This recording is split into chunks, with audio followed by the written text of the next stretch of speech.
আমাদের প্রাণপ্রিয় নেত্রীর মাজারে আমরা পুষ্প অর্পণ করতে পেরেছি। তার জন্য আমি আমার জাপান বিএনপির পক্ষ থেকে এবং আমার ব্যক্তিগত পক্ষ থেকে গভীর কৃতজ্ঞতা প্রকাশ করছি, শ্রদ্ধা জ্ঞাপন করছি। পাশাপাশি আমরা প্রত্যাশা করি বর্তমান যে আমরা ত্রয়োদশ নির্বাচনের মাধ্যমে যেভাবে নিরঙ্কুশভাবে আমরা সরকার গঠন করতে পেরেছি বলে আমরা বিশ্বাস করি আগামীকাল হয়তো পরশুদিন আমরা শপথ অংশগ্রহণ করার মাধ্যমে আমাদের তারুণ্যের অহংকার তারেক রহমানের নেতৃত্বে বাংলাদেশ সুসংগঠিতভাবে সামনে এগিয়ে যাবে এই প্রত্যাশা আমরা ব্যক্ত করি।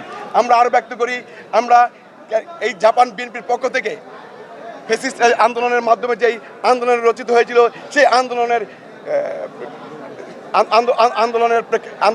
সূচনা জাপান বিএনপি থেকে প্রথমে রেমিটেন্স ডাউন এই জাপান বিএনপি থেকে আমরা শুরু করেছিলাম। সেই রেমিটেন্স ডাউন থেকেই সারা বিশ্বের যে রেমিটেন্স ডাউনের শব্দ আমরা উচ্চারিত করেছিলাম পর্যায়ক্রমে এই ফ্যাসিস্ট আন্দোলনের মাধ্যমে রূপান্তরিত হয়েছে। আজকে অনেকেই বলেন যে আমরা শুধু জুলাই আন্দোলন অবশ্যই আমরা অস্বীকার করি না। জুলাই আন্দোলনের সাথে আমাদের জাতীয় দল বিএনপির ছাত্র সংগঠন থেকে শুরু করে স্বেচ্ছাসেবী সংগঠন সবাই 17 বছর যে নির্বাচন হয়েছিলাম তার ফলশ্রুতি এই জুলাই আমরা আশা করব বর্তমান বাংলাদেশের আমাদের বর্তমান প্রধানমন্ত্রীর কাছে অবশ্যই আমরা প্রত্যাশা করি ওনার নেতৃত্বে আমরা অবচল থাকবো, ওনার নির্দেশনা প্রথমে সারা বিশ্বের বিএনপি পরিচালনা হবে।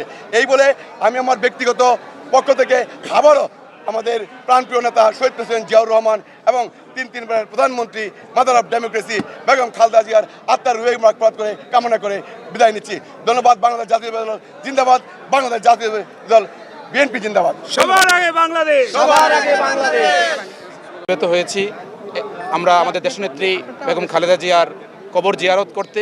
এটা কোনো আনুষ্ঠানিকতা নয়, এখানে আমরা দাঁড়িয়েছি আজকে শপথ করতে আগামী দিন